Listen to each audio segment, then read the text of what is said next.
Hi friends, Siva Ayali சீரியலை பற்றி தான் நம்ம இந்த வீடியோக்குள்ளே நம்ம பார்க்க போகிறோம். வாங்க நம்ம வீடியோக்குள்ளே போகலாம். சிவாவும் அயலியும் நகை எங்கே இருக்குதுன்னு சொல்லிட்டு கண்டுபிடிச்சிருந்தாங்க. தீப்தியோட லவர்கிட்ட தான் நகை எல்லாமே இருக்குதுன்னு சொல்லி அவங்க கண்டுபிடிச்சிருந்தாங்க.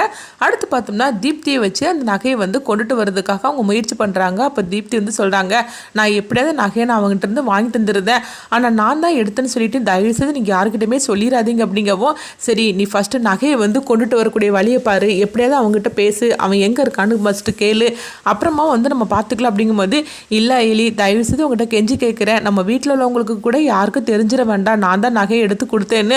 அப்படி மட்டும் தெரிஞ்சிச்சுன்னா எனக்கு ரொம்பவே அவமானமாக ஆயிரும் அப்படின்னு சொல்லவும், இந்த விஷயம் செல்லம்மாவுக்கும் தெரிஞ்சிருது. தீப்தி தான் இதெல்லாம் பண்ணியிருக்கா அப்படின்னு செல்லம்மா தீப்தி விட்டு அடிக்கிறாங்க. உனக்கு எவ்வளோ தைரியம் இருந்தால் இந்த மாதிரிக்கு நீ செஞ்சிருப்ப அப்படிங்கவும், அடுத்து பார்த்தோம்னா அயிலியும் சிவாவும் தீப்தியோட லவர்கிட்ட போய் நகையை வாங்குறதுக்காக இங்கேருந்து கிளம்புறாங்க. அப்போ செல்லம்மா அவங்க சொல்கிறாங்க, உனக்கு எவ்வளோ தைரியம் இருந்தால் இந்த மாதிரிக்கெலாம் செஞ்சிருப்ப, அயிலி மேலே இந்த பழியை சுமத்தி அவளை அவமானப்படுத்தணும்னு சொல்லிக்கிட்டு நகை எல்லாத்தையும் எடுத்து நான் என்னன்னா அவள் பேக்கில் கொண்டு வச்சேன், ஆனால் நீ இப்படி பண்ணுவேன்னு சொல்லி நான் கொஞ்சம் கூட எதிர்பார்க்கவே இல்லை, எதுக்கிட்டு இந்த மாதிரிலாம் நீ செஞ்ச அப்படின்னு சொல்லிக்கிட்டு தீப்தியை போட்டு அடிக்கவும், அப்போ அவங்க சொல்கிறாங்க, அம்மா என்னை மன்னிச்சிருமா, எப்படியாவது இந்த விஷயம் தெரியாதுன்னு சொல்லி நினச்சேன், ஆனால் இந்த மாதிரிக்கு நான் மாட்டிக்கிடுவேன்னு சொல்லி நான் கொஞ்சம் கூட எதிர்பார்க்கவே இல்லை, தயவு செய்து மன்னிச்சிருமா, இந்த நகையை வச்சு நானும் அயலியை அவமானப்படுத்தணும்னு தான் நினச்சேன், ஆனால் இப்படி நானே கையங்குளமாக அயலிக்கிட்ட மாட்டிக்கிடுவேன்னு சொல்லி நான் கொஞ்சம் கூட எதிர்பார்க்கவே இல்லை, அந்த அயலி இந்த அளவுக்கு புத்திசாலித்தனமாக இருப்பான்னு சொல்லி நான் கொஞ்சம் கூட எதிர்பார்க்கலாமா அப்படின்னு சொல்லவும், இங்கே பாரு இதுக்கு மேலே நீ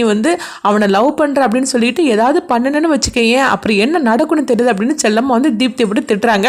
அடுத்து பார்த்தோம்னா தீப்தியோட லவர்ட்டு சிவாவும் அயலியும் நகையை எப்படியோ வாங்கிட்டு வந்துருந்தாங்க. அப்போ இங்கே பார்க்கும்போது கபிலனோட அம்மா தான் காட்டுறாங்க. அப்போ இந்திராணிட்டு சொல்லிட்டு இருக்கிறாங்க, இங்கே பாரு இந்திராணி, நம்ம அவங்களுக்கு கொடுத்த 4 மணி நேரம் டைம் முடிய போது இன்னும் கொஞ்ச நேரம் தான் இருக்குது, இது வரைக்கும் ஒரு இதையும் காணலை, அயலியையும் காணலை, சிவாவையும் காணலை, நகை நம்மளுக்கு கண்டிப்பாக கிடைக்காதுன்னு தெரிஞ்சு போச்சு, இந்த கல்யாணத்தை நம்ம நிறுத்திடலாம் அப்படின்னு சொல்லவும், அப்போ இந்திராணி ஜமுனாட்ட போய் கேட்கறதுக்காக போகிறாங்க.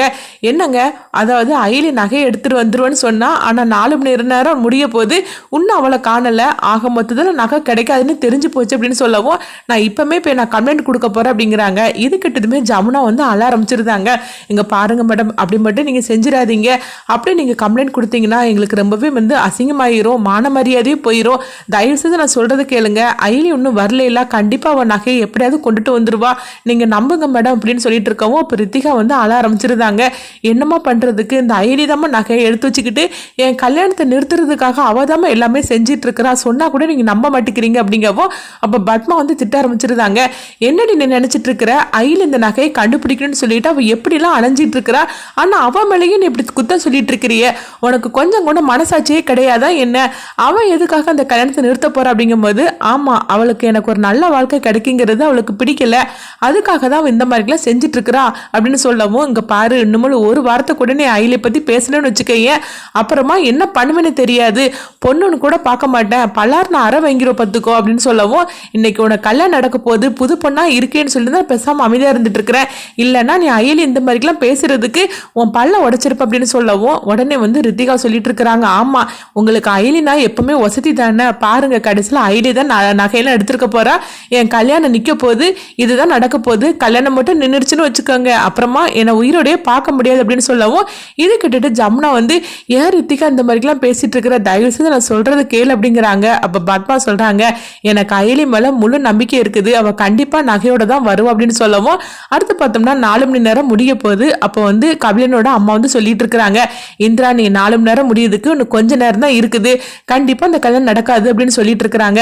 எப்படியோ இந்த கல்யாணம் நடக்காம போறதுக்கு இந்த நகையை வச்சு இந்த காரணத்தை காட்டி கல்யாணத்தை நிறுத்திட வேண்டியது அப்படின்னு சொல்லிட்டு ரொம்ப சந்தோஷப்பட்டு இருக்கிறாங்க கபிலனோட அம்மா. அடுத்தது அங்க பார்த்தோம்னா அயலியும் சிவாவும் வராங்க.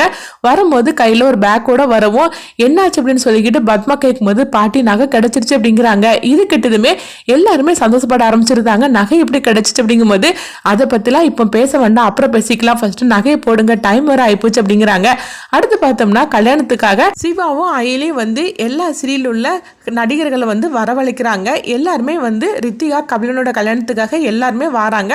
அயலி சிவாவும் அவங்க எல்லாத்தையும் வரவேற்று அவங்க உட்கார வைக்கிறாங்க. அப்போ எல்லாரும் சொல்கிறாங்க, அயலி உனக்காக தான் இந்த கல்யாணத்துக்கு நாங்கள் வந்தோம், எவ்வளோ சந்தோஷமாக இருக்குது தெரியுமா அப்படின்னு சொல்லிட்டு எல்லாருமே ரொம்ப ஹாப்பியாக இருக்கிறாங்க. அப்போ அயலியும் சிவாவும் சொல்கிறாங்க, எப்படியோ நகை கிடச்சிருச்சுது, ரித்தியாவோட கல்யாணமும் நடக்க போகுது, எனக்கு எவ்வளோ சந்தோஷமாக இருக்குது தெரியுமா. என்ன இருந்தாலும் சரி தான், கபிலன் வந்து எனக்கு பிடிக்காது தான், ஆனால் ரித்திகா அவனை வந்து லவ் பண்ண ஆரம்பிச்சிட்டா, எப்படியோ நல்லபடியாக கல்யாணம் முடிஞ்சு கபிலன் வந்து ரித்திகாவை நல்லபடியாக பார்த்தாலே எனக்கு போகிற அப்படின்னு சொல்லிக்கிட்டு அவங்க வந்து சொல்லிட்டு இருக்கவும், அடுத்து பார்த்தோம்னா கபிலனோட அம்மாவை தான் காட்டுறாங்க.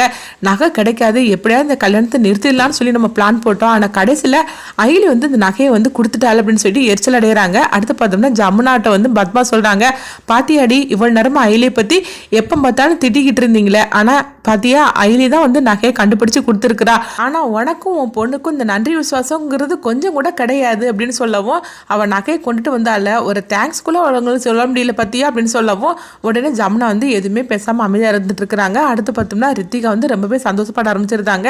எப்படியோ நகையெல்லாம் கிடச்சி எனக்கு கல்யாணம் நடக்க போகுது அப்படின்னு சொல்லிட்டு ரித்திகா ரொம்பவே சந்தோஷப்பட்டு இருக்கவும், அப்போ இந்திராணி வந்து அயலி கிட்ட கேட்குறாங்க, அயலி எப்படியோ நகையை கண்டுபிடிச்சு கொடுத்துட்டேன், நகையெல்லாம் எங்கே இருந்துச்சு அப்படின்னு சொல்லி கேட்கும்போது, இல்லை மேடம் கல்யாணம்லாம் முடியட்டும் அப்புறமா நான் சொல்கிறேன் அப்படிங்கிறாங்க. அப்போ இந்திராணி நினைக்கிறாங்க, அயலி உண்மையிலேயே எவ்வளோ நல்லவளாக இருக்கிறா, அந்த குடும்பத்துக்காக அவள் எவ்வளோ தூரம் கஷ்டப்பட்டுட்டு இருக்கிறா அப்படின்னு சொல்லிட்டு அவங்க நினைக்கிறாங்க. என்ன இருந்தாலும் சரிதான், கூடிய சீக்கிரத்திலே அயலிக்கும் சிவாவுக்கும் நம்ம கல்யாணத்தை பண்ணி வைக்கணும் அப்படின்னு இந்திராணி வந்து சந்தோஷப்பட்டுட்டு அவங்க நினைக்கிறாங்க. அடுத்து என்ன நடக்க போகுதுன்னு சொல்லி பார்க்கலாம்.